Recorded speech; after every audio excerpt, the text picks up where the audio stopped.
Hey everybody, welcome back to another exciting episode of Clinic Gym Radio. I'm your host, Dr. Josh Satterlee, and I'm joined today by Dr. Tom Teter. Tom, what's up? How are you doing, Josh? I'm doing good.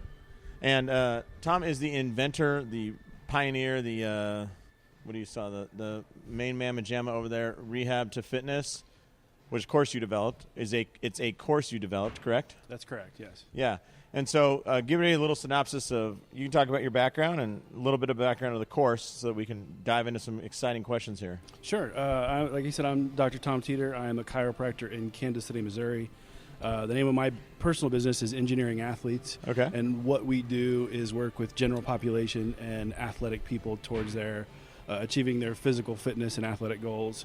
And then I'm also an associate professor at Park University and have come up with their... Just for the chiropractors, not Park-er. That's right. Just Park. Park University. We're an undergraduate program in fitness and wellness. Cool. So I came up with their curriculum for their degree program. Mm-hmm. I've been teaching there for about 5, almost 6 years. And this would be like an exercise science program? It's basically like a practical exercise science Cool, program. man. Yes. It's good times. And then I, in the process of doing that, developed the Rehab to Fitness course for clinicians to learn all about fitness. That's awesome, man. And so everybody might have listened to the first episode where we kind of talked about this, but last time you were on my show, you had not actually started the course and seen. I'm excited to hear from you, not just how the course is going, but also like how the reaction is, meaning I'm going to guess you might have overestimated the knowledge of fitness that's out there in most chiropractors. I would say that's a fair assumption, yes. Okay. So so you teach this rehab to fitness course, and you guys have done it, what, a dozen times now? And we had 4 classes so far. Okay. Yeah. And you got, people can find it on the web. It's through Southeast Sports Seminars, right? Yeah, Southeast Sports Seminars is the hosting company. Yeah. And they do all the work for me to promote the course. But if people listening just type in, as we talk about this and get excited, they just type in rehab to fitness, they should be able to find the course, right? That's correct, yes. Okay, cool. All right, and you do them almost in every city that has a major chiropractic university I've seen. That's the plan St. Louis, so far, yeah. Kansas City, Dallas, all that. All right, cool. Yeah.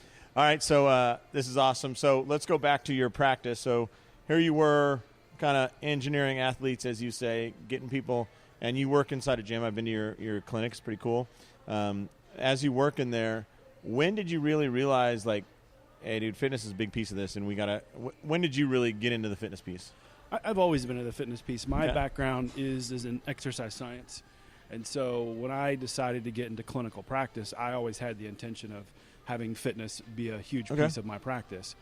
I kind of saw early on, and I think people like yourself saw early on, that in order for our patients to maintain the gains and the things that we're doing in the clinic, we have to start loading them in a capacity towards fitness. So that was always something that had been in my mind. And I tried to build my entire practice around that idea. Awesome. And when you first started doing that, so you graduated chiropractic college in, what did you say, 2004? 2004, yep. So let's say you're a couple years in. What were you noticing? So you're 2 years in. You believe that you should load everybody, but the ability to do that coupled with – because I think a lot of chiropractors out there, that's a great idea, and I believe in that, but the implementation of it on the street level is really hard.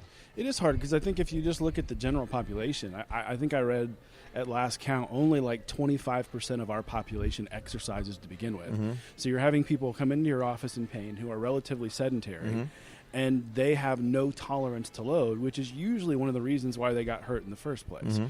And so it's a challenge for a lot of practitioners who maybe don't practice in the environment I do, where they're just seeing a lot of general population people that have no aesthetic or athletic aspirations, to get them to want to exercise. But I think once you start introducing that piece of the puzzle, and they start seeing that, hey, if I'm able to walk up the stairs faster, and I don't have to come back for as many visits, and my pain's not coming back like it had previously, I think general population people easily start to buy into the idea of fitness. Awesome. And so as you were doing that, how did you deal with, because I get this question a lot, and I didn't prep you on this, so I hope you're coming to me asking this. But a lot of people say, like, oh, it's really hard because I don't get paid for the exercise, or I spend too much time with people, or the other side of the coin, like you said, when you start loading people, the number of visits goes way down, right? Like, they're very resilient very quickly. Yes. How did you kind of navigate that? Well, at first, I have such an odd, unique practice where I still actually train people. So you're saying you train people as you have customers that are just fitness customers. That's correct. That might engage. I'm sure they engage you at some point clinically, like once in a while, but they're just, hey, I want to exercise with you. I believe in you. Exercise. Okay. And so I do both. I know some clinicians don't want to or don't have the knowledge base to do both. Sure. So I don't really have the same resistance. And most of the people that come to me, either, like the very first thing I'll ask them is like, what can I do to help you? They're like, my back hurts. I know those are pain patients, so I know I'm taking them into the clinic. Someone might say, I want to be able to run a marathon. Great. Those are people who have a specific goal that's not related to pain. We're going to drive you towards fitness. And then I do have people that I do see clinically. I would suggest when people say I want to run a marathon, just don't steer them let away them be from it. Yeah, because runners are the craziest patients. You don't want to mess with that. I've got a ton of crazy runner stories. Yeah. But I do have people also who started off as patients in the clinic. I got them out of pain. I said, hey, you should probably start loading this in order to make this not be a long-term issue. I get them into my adult fitness program, and I would say at least 3 of the 6 people in my adult fitness class right now I've had for 10 plus years. So it does work if you do it correctly. And as I tell other clinicians, you don't have to be the person that does the fitness. You just have to speak trainer. Right. You and I were working on a golf seminar this weekend, right? Yes. And in that we were saying, like, you got to talk golfish. Even if you're not a golfer, you just got to talk golfish to everybody to believe that you know anything about golf, right? Yeah, and it's the same thing with fitness. You have to at least understand fitness in order to talk to trainers. And the great thing about this entire idea is if you want to implement this in your practice, you can hire great trainers as long as you understand how to speak to them and give them direction. They can be doing all of the work for you while you're seeing patients and generating revenue. Yeah, I think that's a good point. When you have a great trainer, like having a unified language, I should say, would be the first thing. Just like if you were like, hey, I really want to integrate physical therapy in my office, I'm going to guess that will be a whole lot easier if you have a joint language. If you want to integrate massage therapy in your office, if you have a unified language, it's going to be a whole lot easier. If you want to integrate, some people are integrating medical doctors, or I'm trying to think of anything else, nutrition, but if we just have a unified language about things, it'll be like, oh, that's like, that makes it so much easier, You need a unified language, and I think you also need a system of checks and balances. You have to be able to communicate with the people from the other specialties, but you also have to have a system that everybody's playing from the same rules. And so if people wanted to get a unified language, do you know any courses that could offer that to them? I think if we're directly relating it to fitness, that's one of the reasons why we developed the course. We found that when I was talking to clinicians about what I do in practice and what I'm teaching at the university, there was kind of these blank stares where the suggestion was like, I have no idea what you're talking about. Or I've had other clinicians tell me when they have patients refer to them from personal trainers, they didn't understand the lingo or the terminology or the exercises. Give us some trainer lingo. Oh, if someone might say, I did a rear foot elevated split squat for a knee dominant asymmetrical exercise, clinicians would look at you like, I don't know what that means. Right. Really, we're just talking about a lunge with your feet elevated. But if you understand that and you can communicate that with your trainer, the trainer might come to you and say, hey, this is what we've been doing. They're noticing pain. What might you suggest that we avoid? If you understand what the exercises are, how to go about progressionally regressing and loading them, then you can work from the personal trainer's strength program all the way back to the table and have a really sound continuum of care for your patients. So if you drew 2 circles, one circle said clinical in it and the other circle said exercise, essentially what your course is bringing those 2 circles so that they're overlapping. In a perfect world, the clinician would have knowledge of everything, but correct me if I'm wrong, you're suggesting, this is what I believe, they should have knowledge of everything, they should be gone through those exercises once or twice, but they don't necessarily need to be an expert in instruction of them. Agreed. But they should be good. For sure.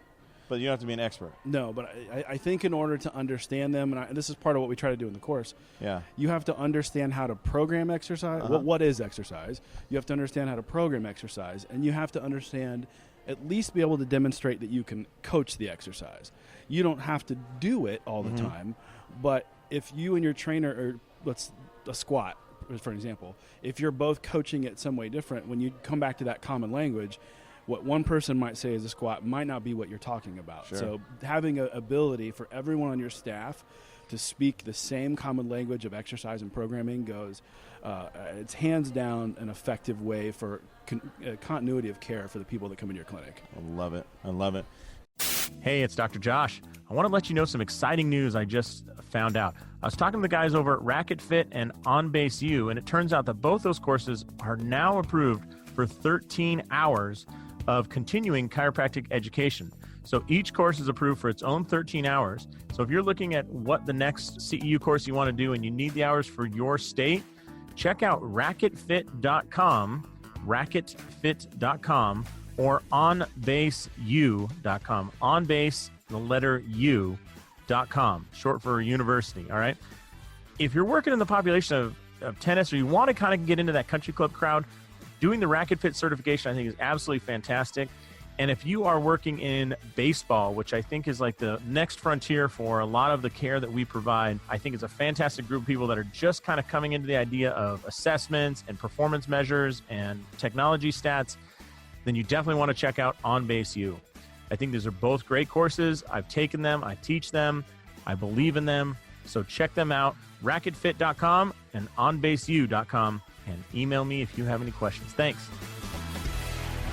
Along those lines, when people listening can we throw out a couple? Because I think I get this question. Another question I get a lot is, where can I get knowledge about exercise? Obviously, the rehab to fitness course is great, and you being a clinician makes it awesome. What are some other ones where you think that they provide some great information about just somebody's just like, I just need a larger menu of exercise? What do you think? I think a great course, and one of the courses that influenced me, was the Certified Functional Strength Coach. I think I love it too. Mike I suggested. I was Brendan, trying not to. No, I was trying not to throw it out there, but legitimately, that course is awesome. Great course. I took it. I have a lot of respect for those guys. You know, it's kind of that Boyle character. I think he's going to do okay. I think he kind of knows what he's talking about a little bit.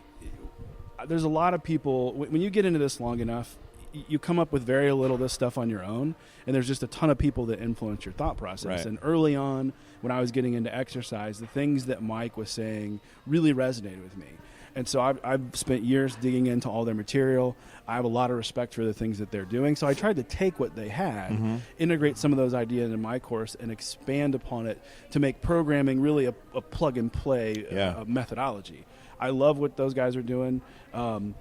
Exos, from what I hear, has a really great performance-based course. Awesome. And then there's the general ones where you have the NSCA, CSCS, the NASM courses. Those are very broad-based and basic, in my opinion.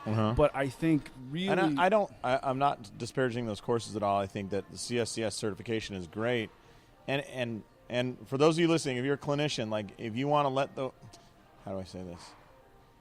CSCS is about as close to a license as you're going to get in exercise, right? Like DC is the chiropractic license. CSCS is a license in exercise. It doesn't necessarily, but I think it's about as good as it gets. And certainly at the college level, professional sports level, they look for that certification to say this person understands exercise. Now, whether or not you do because you're taking that course is a different story, but if you're looking for a certification to attain that kind of offers legitimacy to you, that, for those listening, that might be the best one. Along those lines, the CSCS is how to be a strength coach. It's not, here are the exercises to do. Would you agree? It's basic philosophy and the underlying basics of science and exercise physiology. What I don't think it does very well, and I don't mean in any way this in a disparaging way, is teach you how to program exercise or change the variables relative to loading to fit each individual person. Right. I don't think they do that well. I think the only course that I've come across that does that is the Certified Functional Strength Coach, and then obviously the course that we've created with Rehab to Fitness. Okay. Any other courses? Because I pimp those too. Like the CFSC, totally believe in it, and I hope people go to your course. Any others besides those that you recommend?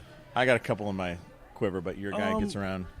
There's just so many out there, and I think that's the problem. Is I don't want to speak about courses that I haven't taken. There's a lot of people in fitness that have you done any like conditioning or sprint or like running, on the conditioning side? So running, cycling. Not specifically. The one course for conditioning that I really love is the course that Joel Jamison's put out on energy system manipulation and writing conditioning programs. Cool. I purchased the material and went through all of it on the DVDs that they had. He has actually a live course now, and I thought it was fantastic. I've not seen anyone that's described writing conditioning programs in a logical way the way he did. Right, and the thing about that, I've done his intro to HRV, but the thing that's crazy is he's the only person I've heard even speak of specifically the conditioning. So we say strength and conditioning, and he's like, no, it's the conditioning that is the big limiter, not the strength. Now, the CFSC is mostly strength exercises, right? Right.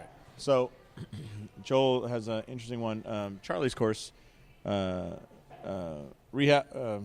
training equals rehab. Well, that would be my next thing. I was going to say it's, Mike influenced me quite a bit, and I think you'd say the other one, hands down, if you're a clinician in chiropractic, physical therapy, athletic training, if you want to get into the world of athletics or just having an understanding of how fitness fits into the bigger picture, Charlie Weingroff and his training equals rehab courses are another thing that's been a huge influence on my thought process. 1, 2, and 3 right now. And I hear he's working on 4. I cannot confirm that, but I'll be the first to sign up to buy that DVD when it comes out. That's awesome.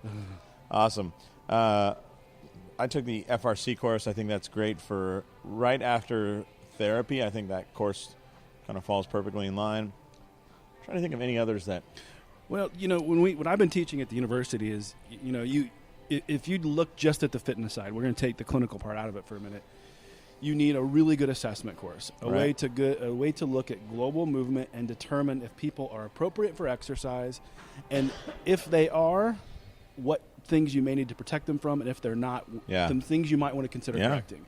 I would be remiss to not say that the FMS, in my opinion, is a great course for that. Yeah. It's a great course. We've been teaching that at the university. Once you have an assessment course, I think you need some course that's related to maybe improving mobility. Okay. And that's where I think functional range conditioning is another fantastic course. Andrea Spina and those guys have done a great job. And then because it's within the scope of a personal trainer, and I think you even discussed this with different guests on your podcast, a personal trainer can do a large majority of what we can do as clinicians on the rehab side. So something that is a way to improve or correct motor control would be a great option. So courses like DNS or even Ben Fergus and the grip courses I think are fantastic. And if you're a trainer and you have an assessment course and the functional movement screen, and you have a way to improve mobility with FRC, and you have a way to improve motor control. You're touching on something I think is worth talking about, but keep going. Then they can do the largest majority of what needs to be done prior to training. And then what we do is say, okay, once you know how to protect and correct, assess, protect, and correct, then we're going to start loading stuff. And that's where a course like Certified Functional Strength Coach, my course, et cetera, comes in. So I think if you're going to be a trainer, or if you are a trainer or you want to get in fitness, you have to kind of look at the bigger picture. And I think one of the problems that people have is they get into this micro view of, I only want to do Certified Functional Strength Coach. I'm like, great. That's a way to obtain strength and go about loading the body, but what about mobility? What about motor control? What about conditioning? So I think you kind of have to step back and look at the bigger picture. Yeah. What I want to say that you reminded me of when you were saying DNS or grip with Ben Fergus is the idea that, if you're out there and you're interested in hiring a great coach to work in your program or in your facility, using that as a litmus test or if there's somebody out there at a big box gym and they tell you they've taken DNS or they tell you they've taken grip, I'm trying to think of anything else they might have taken, but like essentially what they're saying is, dude, I'm interested in like doing what you do. I just haven't gone to school, right? Like the thought process of that, they're not required to do any hours, and the fact that they do great hours like that is telling you this is probably somebody that you should look at and it's worthwhile, like to hire because they get it, quote unquote, like they get it. And it's pretty awesome. I think a lot of people are like, oh, well, I want to look at the certifications. And the excitement piece there is not the certifications. It's that person realized at some point that the biggest problem for their clients was not, can I put more weight on them? It was, can I just get them functional? I don't think many personal trainers look at it that way. Certainly not ones that I've I think that's seen. the problem. And that's why, one of the other things that when I try to develop my course, One of the other jobs I have, amongst many, is I do legal expert witness work for cases for plaintiffs who have been hurt in exercise-related activities. And so what I tried to do was almost reverse engineer my course to say, what are the stupid things I've seen trainers do, and how can we teach them not to do that? And so when I see Chapter 1, eliminating the BOSU or any standing round ball. One of the things that I try to look for is trainers who have taken some of these other courses, because at least that shows that they have an understanding that there's other things outside of just loading. You might want to restore motor control before you start putting them under load. They might have a mobility restriction that's going to prevent them from motor skill acquisition. So I look for people who they don't have to understand it all, but at least understand it enough to want to learn more. Have you seen this, though, like on like we're in some of the same Facebook groups, and people are like, oh, this stupid trainer down the street's like trying to, take my job, or he's doing soft tissue and blah, blah, blah. And I know you and Todd Riddle and people that I think I would say have a good perspective of the trainer's clinician continuum, whether it is just a trainer being a trainer, clinician being a clinician, or kind of that hybrid model. Do you think that's in your personal opinion, if you find out that trainer is doing like some soft tissue work, buys a hypervolt, how about that? They're not doing grass and tools or factor, but they buy a hypervolt and they're doing vibration stuff and, trying to get their clients flexible. Good trainer or bad trainer? Right now, I would say I'm indifferent. Okay.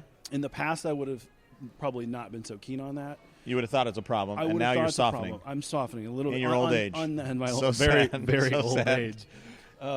In this instance, like a hypervolt. Pretty soon, there'll be people, you'll be screaming at kids, get off my damn lawn, and you'll be spraying them with the sprinklers. I say that already. Oh, okay, good. In this instance, with something like a hypervolt, I'm not as offended by that.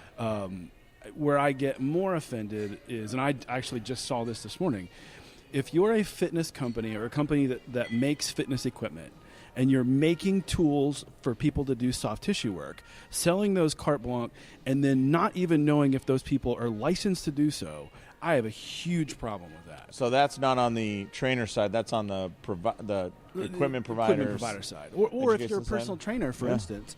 One of the things we talk about legally at the university, let's say hypothetically you're a personal trainer, and at the end of your training session, you're taking a client into a very end-range passive motion. Technically, in most states, range passive motion. Okay. In most states, that's classified as joint mobilization. Okay. Now, we would call that stretching, right? But that's technically classified in most states as joint mobilization. So, in my opinion, at the university, we don't teach that our trainers are allowed to stretch people. Now, there's other things they can do to try to improve mobility, but passive stretching is not one of them. And we could obviously spend time talking about the merits if that's even worthwhile. But my point being that we try to create what we tried to create in the course and at the university is a scope of practice for personal trainers. Because, frankly, as you know and I know, there isn't one. Right. And it's the Wild West, and they can pretty much do whatever the hell they want. Yeah.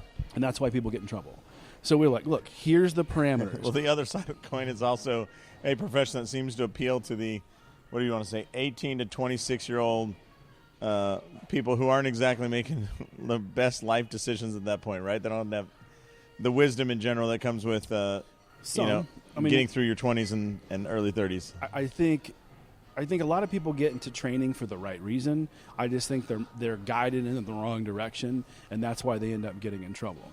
Yeah. I've known some in my time. I'll be honest. I've known some people who are, if we want to say it this way, just personal trainers that are brilliant. And I've had the luxury of having quite a few friends who I have an enormous amount of respect for, that all they do is training or fitness. But I think they're the exception to the rule. It's interesting. Like I wrote an email about this last week, a couple weeks ago, about to refer takes confidence. Like you're a chiropractor, and I'm sure I don't want to speak for you. So when I was early into practice, I was scared to refer. I certainly didn't refer to the number of providers I'll refer to now, but now it's like that confidence to go like, look, this little sliver is what I'm really good at, and anything out that sliver, you go see somebody else. Go to Tom. Like I don't care. Like I'd rather have you get really good care from him, or so-and-so does x-rays, for example. Like, when we graduated school, a lot of chiropractors like, I'll take the x-rays in my office. And now I think that, luckily, the profession is progressing to the point where it's like, I'd rather refer to a radiology center, let the radiologist there view it. They see them all day long. It's good, right? But it's like refer out for everything you don't do and be very clear on that. And I think that the trainers are doing the same. The good ones are doing the same thing. I agree. I think this just comes down to being humble and knowing and having an honest introspection and knowing what you're good at. Yes, we learn some of those things when we're in school, but I always think of it like if I was the patient, who would I want reading my x-rays? Me or the radiologist down the street that I work with who does it 9 hours a day for the last 30 years? Those are the people I want to refer to. And I've just gotten to this point, and I know really good personal trainers. I get a ton of referrals in my business from personal trainers. Yeah. And these are people that I know what they know. I've worked with them for years.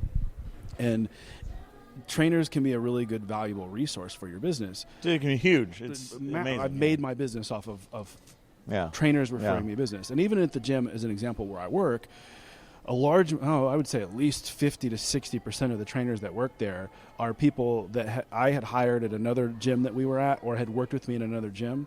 We've had a relationship for 10 plus years, and they're not, even though they know I do fitness, they know that they send people to me for pain. I get them out of pain, restore their function, and I send them right back with, here's some things you can do to make sure you don't have to come back and see me again. So I just think you have to get to a point in your career where you're comfortable knowing what you don't know, and then you find people that know that and just know that they're going to take really good care of people. And I think it comes with, that the confidence or reassurance comes with time. I even refer to other chiropractors. I forgot. We have a new sponsor of the show, so I got to talk about Membrant.io. Membrant.io is a way for chiropractors, people who have education courses, and people who are just put out information for their clients, so like chiropractors, doctors, massage therapists, personal trainers, teachers, everybody to have an app that actually lives on iOS. So Membrant.io is building an app for Clinic Gym Hybrid, and the goal is that on the app you can access things like our podcast, our accelerator course, or things like that. And what they're trying to do is get out to the world all about the idea of having an app. So if you are a chiropractor and you're sending people home with exercises, for example, like we're talking about here, having the ability to view that easily through an app on your phone, way better than like sending them to YouTube, because the problem is once your video ends, you have no guarantee or control over what the video that next pops up is, and that's a problem. So Membrant.io is a way it's a fulfillment app. It's not for marketing, but it's for fulfillment, and it helps you really build a relationship with your customers. So all of the podcasts that I have, for example, will be on my app. All of the courses that I have will be on my app. Any videos I want to shoot, now I can put them, hey, these are allowed, anybody's allowed to see these videos, and these ones over here are only for paid members. So Membrant.io does all that work for you, and I'm excited to have them as a sponsor. Look out for our Clinic Gym Hybrid app. All right? So sorry to cut you off there, but I want to make sure they're building something cool for me, so I want to make sure I talk about them. That sounds fantastic. Yeah. I would love to have a place where, for instance, the exercise progression and regression sheet that we have for our people who come take our course. We're building a video library of all those exercises, and it would be great to have a place like that where if you have a client, it's like, hey, remember this exercise we talked about, go to our app, and I'll save it on your platform, and you could see it. And these guys, it looks like your brand. So if it was Teter Chiropractic or what Engineering Athletes, the app would be on their phone would say Engineering Athletes. That go in all the brandings, the Engineering Athletes. None of it is like these, clunky white labeled like, powered by so-and-so. And you're like, no, that's not really what I'm looking for. I think that's great. Yeah, so that's great. It's exciting. So going back to trainers and exercise and all that, it takes some kind of guts to refer. By the way, this is one of the little pet peeves of mine, but one of the things that I think, one of the reasons trainers get a bad rap, and I'm a little bit more of a bleeding heart than you, Tom, but that's okay, is no one's ever taught them about red flags. Like that idea of red flags, is that even covered in the CSCS? Maybe a little bit? If it is, it's vaguely. We understand clinically is red flags, right? Like, in the exercise world, I have deep calf pain. I just flew back from France a couple days ago. My foot's tingling and there's redness in my leg. Okay, that is a red flag. The problem is and I use that example because one of my trainers, who I had not taught about red flags, was like, grab a foam roller and break that up. And it's like, yeah, luckily that worked out well, right. But it didn't dislodge. But anyways, I think there's a lot of red flags in exercise that just get brushed over. So I was talking to Rick Mayo, and he was saying that I love this story. He and his wife are traveling. She's like 46 years old. She had like a congenital hip defect or something. So she had a hip replacement at 41. It was pretty young for a female to have a hip replacement, right? So go to a gym, and he says, they go in, the trainer's like, oh, yeah, we do an assessment on the front end, blah, blah. And Rick's like, oh, cool. Like, I love it. He says, like, the guy goes, so any major, like, injuries or surgeries? And Rick's wife goes, yeah, I actually had my hip replaced at 41. And the guy goes, awesome. All right, so today's workout is kettlebell swings. And just like, and Rick's like, why do you ask? Like, stop asking, you idiot. Like, because now you can't deny it. You know about it. It was just super funny. Like, our assessment process is, ask you, do you have any problems? Yes. And you going, right on. All right, so today's workout is. Well, one of the things I think you end up seeing, and I think you hit on it perfectly, is that most trainers aren't taught about red flags. Right. One of the things that I try to do is take the things that we have a course at the university where it's exercise testing and prescription, and we build the red flag lecture into that course. And so I try to take some of that information, and we have in the rehab to fitness course, we have a whole entire lecture on risk stratification and red flags. And so I go, hey, here's some of the basic anthropometric type screens you're going to do, and here's some of the things you might see that might be red flags as contraindications to exercise. So we really try to build in this filtering system, one based on general body systems, one based on movement, and one based on fitness. So you have a layering system of red flags. And even, for instance, if you take something like the expanded PARQ Plus, if someone fills that out and they've been previously diagnosed with heart disease, expanded PARQ sure, Plus. the original thing that they did for physical activity readiness questionnaire, for those of you who don't know the PARQ, was 7 questions. Be careful, Tom. I don't want all these ladies to start flocking over here, like they hear you Sexy talk. Yeah. Yeah. The original PARQ was 7 questions, and it was meant to be a screening tool to look at major diagnoses or disease that may be preventative for exercise. Okay. For instance, have you ever been diagnosed with chest pain? Things of that nature.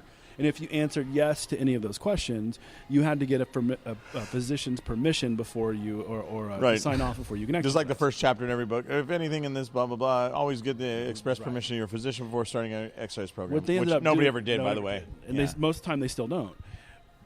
One of the things they did was they took that and didn't think that was enough. So if you answer yes to any of the questions, you go to a set of sub-questions that expand further. So when you're possibly referring someone to a medical doctor, if someone says, I've been diagnosed with chest pain, then the doctor knows specifically where to start the line of questioning. Awesome. From a legal perspective, and again, going back to my legal hat, if someone comes into Josh's gym and works with one of your trainer, and the first thing they do, going back to your example with Rick, is like, okay, let's go out and start doing kettlebell swings. They never did any form of assessment or assessing for red flags. The person keels over and starts having chest pain and has to go to the hospital. You are going to be legally responsible. Now, even if you did a physical activity readiness questionnaire, you could still be responsible. But the likelihood that the jury's what they're going to ask in court is, did you meet all of the legal and ethical standards or that's within that scope of practice? Sure. And you would go, yeah, they did everything that they were supposed to as far as checking off the boxes looking for red flags. So trainers aren't typically taught that. Yeah. And I think what we tried to do at the university with our students is make sure that we drill that into them. And we have a whole an hour and a half lecture in our course where we're going over that material. Nice. Yeah, I'm glad you're doing it because I just don't know any other group that actively is doing that, And I think we're making the assumption that by the time trainers get to that point, they have that knowledge already, and we've found historically that that's not the case. I like how you say that. We found historically that means nobody freaking knew, right? Yeah, no one goes over that stuff. Yeah, and so if you are somebody adding a trainer to your business, to your hybrid clinic gym, I think quarterly having that idea of like what are some red flags for training, I think is fantastic, and just the idea of like, shoulder issues that. A lot of shoulder issues feel better with weight in your hand. They self-stabilize and the joint centrates and, oh, man, I can move. But talking about what does that mean, and then, like, let's not have any release activities and things like that feed deeper into that. And the right trainer will be, like, so jazzed about that they'll want to work for you for another 100 years, Yeah, and what we tried to do is we try to frame the conversation differently. I think a lot of trainers or personal trainers, they see their role as fitness. Okay. What we try to describe in the course and even at the university is you're a healthcare provider. Right. Those are different conversations. You're a healthcare provider who administers fitness. You're not a fitness provider. And once you frame it in that way, just like with health, you would go, hey, are there any red flags that would prevent me from doing this thing I want to do? That's why we do blood pressure screens. That's why we do cholesterol. Those are looking for red flags. Right. So we try to treat perfect example, exercise the same way. Yeah. Is there anything prior to exercise, just from a basic systems perspective, that would prevent me from exercising? If the answer is no, then we want to look at movement. We'll do something maybe like an FMS. We go, okay, is there any movement limitations that may prevent me from being successful in exercise? And if is the this answer the part where I'm supposed to get all angry at you and yell that it was never designed for? Well, but, okay, so let's talk about that. One of the criticisms that we see a lot, and I know you probably hear this too, is that the FMS doesn't predict injury. Yeah. It was never designed to. And I'm not going to speak for any of the guys over at FMS because I don't know them probably as well as you do. But all the FMS. I'm not speaking on behalf of people when I say of FMS. When I say I hate the people in their mom's basement yelling about it not designing for injury risk. Well, they've never taken the FMS, and those people, I've yet to have one. I've gotten arguments on Facebook, which is stupid, I know, but I go, great. What's better? What should we use? And they never have an answer. Crickets. But here's what I would say. Yeah. And I take this. I'll be honest. I take from what Charlie said. The FMS was designed to tell you if your client's joints can get into the position to absorb force or adapt to the stresses of training. So if we're going to do a split stance squat, can you get in that position? Right. It's not predicting injury. We don't know if you can't get in that position, what's going to happen. Right. It's just telling me if you can do that or not. And we can start to extrapolate information from that. Right. That's all it was designed to do. Yeah. And I think if you use it that way, that's the way we teach it. If you use it that way, like an overhead squat or a squat, if you're going to squat, can you get into a squat position? If the answer is no, bad things might happen. And we may want to do something to correct the reason why you can't do that. Right. So I think the people that have arguments with the FMS either have never taken the course or they're maybe misrepresenting what the intent of the material was in the first place. Yeah, and I mean, the human body is like incredibly unpredictable. Like we were talking today, we were doing that golf thing, and I'm like looking at this player, I'm going, you've got these 4 factors that any one of those, reverse spine angle, early extension, hanging back, like all these things typically result in back pain, and yet the person's like, no, I don't have back pain. And it's like literally for me, it's the first time I've ever seen anybody that has those 4 aggressivities that person had and plays regularly, plays a person playing once a week, and yet somehow doesn't have back pain. It's a weird recipe of how the human body works, right? Like there are people that have horrible scores in the FMS that just never have pain, and there are people that have great scores. But the same is true of spinal decay or spinal degeneration, on X-ray, right? Sure. You can see horrible spine, and you go, oh, my God, you must be dying. And they're like, no, I actually run marathons all the time. I feel great. And then you're like, okay. And then other people that are like, I'm dying in pain. You look at X-rays, and you're like, what? You're faking it. And they're not faking it, you know? Well, I don't think we can ever assume, like, you can... Oh, no, dude. Assuming's it's way fun. You can have people who have dysfunction and don't have pain. I just, at this point, nothing surprises me anymore. Yeah. And I just go, okay, this is what you've got. This is where we're at.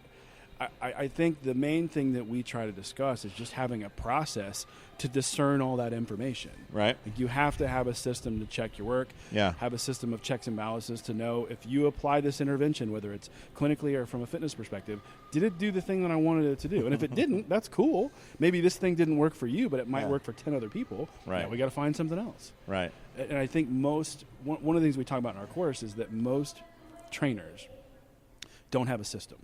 Sure. From start to finish. And to be fair, most clinicians don't. Most everybody doesn't have a system, right? And you look at the most successful people, at least the people I respect, including people like yourself, is they have a system for everything. Oh, I'm not in that boat, dude. So don't be pointing the fingers at me, homie. Yeah. But even look at what Greg Rose and Greg Cook and all these people are saying. Like, have a system and use that to check your work. And that's really all we're talking about, even with fitness. Let's create a system and a language of programming so that all you have to do is follow the rules, and you can go up and down the scale of progressions or regressions, find the right landing point for each individual person, and then slowly and strategically manipulate the variables over time to get a specific adaptation. That seems pretty simple on the surface. It's complex, I get it. But in our course, we really try to teach that from top to bottom. And I would like to think from the people that have taken the course so far, the feedback that we're getting is some of these guys have taken some of these other courses, at least the participants of our course, and said we really have done a great job of start to finish, giving you a plug-and-play system of how to understand exercise programming. Awesome. And so if you're a clinician who wants fitness as part of your business, I'll tell you right now, if you're a physician who's interested in fitness and wants to get referrals from personal training, having the ability to speak this language will hands down put you in a position to seek referrals from high-value trainers in your area. Right. And if you also have that confidence to refer back and forth, and like when people send you people, they're not falling into a black hole of where they never go back to the trainer. Like, because that's another thing. Trainers work hard just like we do to get new clients. So don't screw them by not, by pulling that person out of workouts and not doing something about it, And trainers also, from my experience in the past, they're fearful of sometimes referring to someone they don't know. They're fearful of referring to people they don't know what they do, and they're fearful of referring people to who may be perceived as a higher status than them. Yeah. And so I think if you and this is like anything else, if you form these high-value relationships around that common systems of communication. I have lots of trainers that know that I train people every day, and they know that when they refer someone to me that they're going to come right back. I'll never take those people on unless, and it's only been maybe once or twice in the last 10 years where a trainer would come to me and like, look, this is something, someone's got some very specialized medical problems that's not within my scope. Would you be willing to take them on as a fitness client? And I would have that conversation. But usually if it's just the general population, run-of-the-mill fitness client, they know when they come to me for care, they're going to go right back. And that's just all about forming relationships. Yeah. I mean, and I'm sure because of that, you've gotten so many referrals because they're like, hey, I can trust. It's a trust thing, right? Like, absolutely. They're going to host me. Yeah. Absolutely. Hey, it's Dr. Josh, and real quick, we'll get right back to that interview, but I definitely want to tell you all about our Super Conference. It's coming up on April 13th and 14th in Austin, Texas. Now, what is it and what makes it so awesome? Well, it's super. That's why it's called the Super Conference, and it's super because we've combined two of the greatest models in all of the clinic gym hybrid space, and that is the Accelerator program. We are putting it live into an event, and you're going over everything we cover in Accelerator live. Now, we can't go as in-depth as the online training, but we're going to give you an overview on Saturday about how to run the business side of the operation. And then on Sunday, we have partnered with the CFSC, the Certified Functional Strength Coach Program, and they are teaching a course all about the exercise to do and the progressions and regressions to do with your clients. So you combine those two models, the best exercise program with the best business model, and you have an absolute super conference. So I hope you can join us April 13th and 14th in Austin, Texas. Go to our website, clinicgymhybrid.com, and look for the button that says Super Conference. Once again, clinicgymhybrid.com, and there's a button right at the top that says, tell me about the Super Conference. Click there, you got all the info. Thanks a lot. We'll get right back to that interview. We're coming up on the end of the show, but what are you looking at for the next, so as Rehab to Fitness grows and you're kind of tweaking and turning the knobs a little bit, over the next couple of years, what do you think you'll be doing with the course, and as it fills up, what do you hope to help more clinicians do? Well, that's a good question. I have lots of ideas. I think the first thing, I just want to get the word out.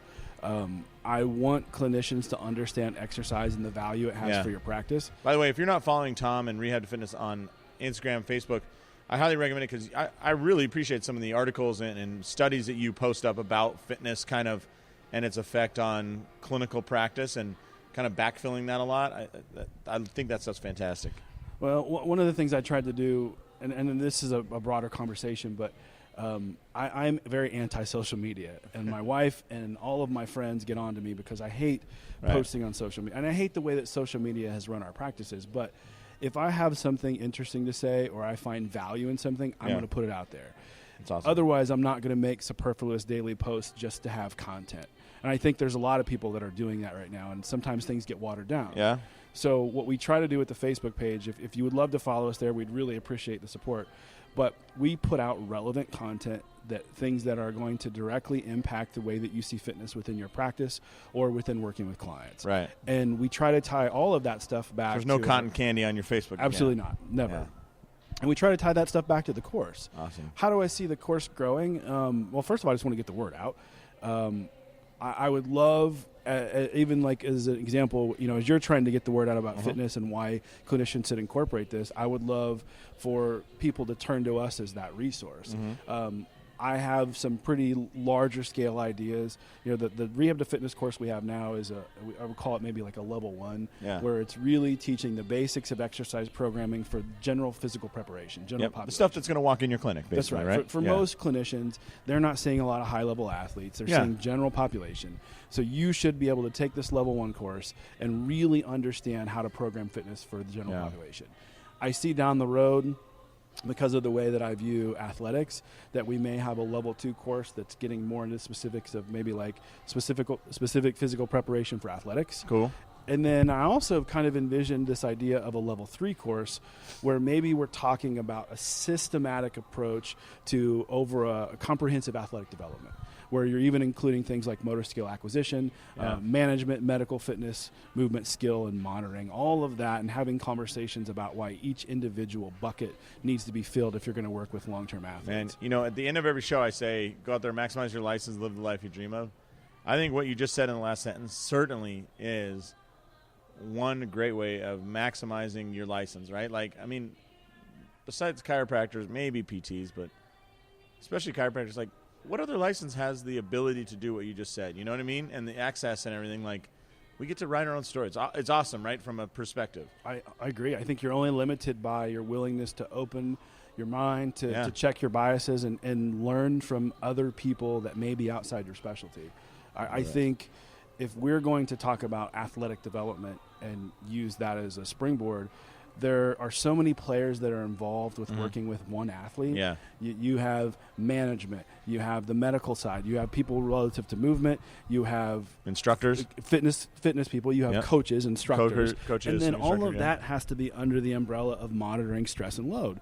And I think if you put all that together, even if you're the one person doing it all, which is highly unlikely, or you have a common system to communicate with the other people on the team, your success will be exponential. And what other, like you say all the time, what other license do you have the widest scope of practice to be able to start to investigate all those things? Because you can monitor heart rate variability and you can order MRIs. Like, the same person. The same person.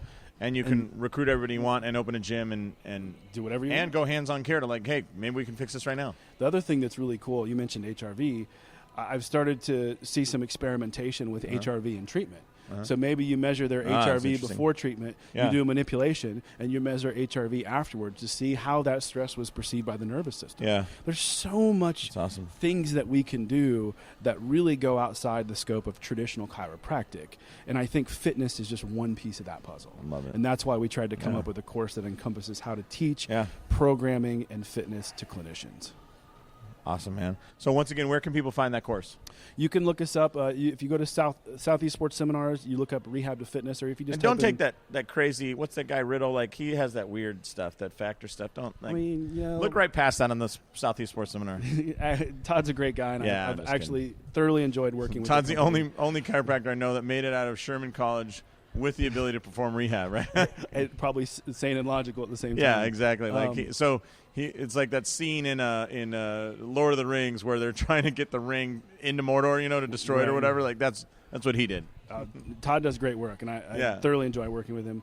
If you go to Southeast Sports Seminars, they're the host of my course. Look up Rehab to Fitness. You can find us on Facebook at Rehab to Fitness. I try to post something relevant every day.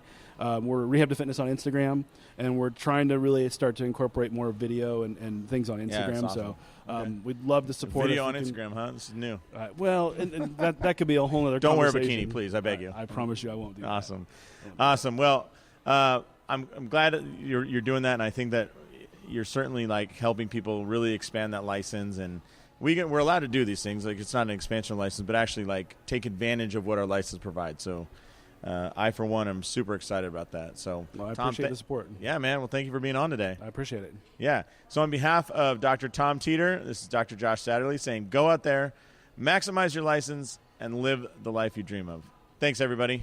Hey, how about that? Another great interview here on Clinic Gym Radio. Listen, if you're serious about starting up your own Clinic Gym Hybrid, then please go to clinicgymhybrid.com and check out our website there. We also love to get you involved in our accelerator program, which will walk you through step-by-step the 42 pieces you need to start your own Clinic Gym Hybrid. I'm Dr. Josh Satterlee. We'll talk to you later.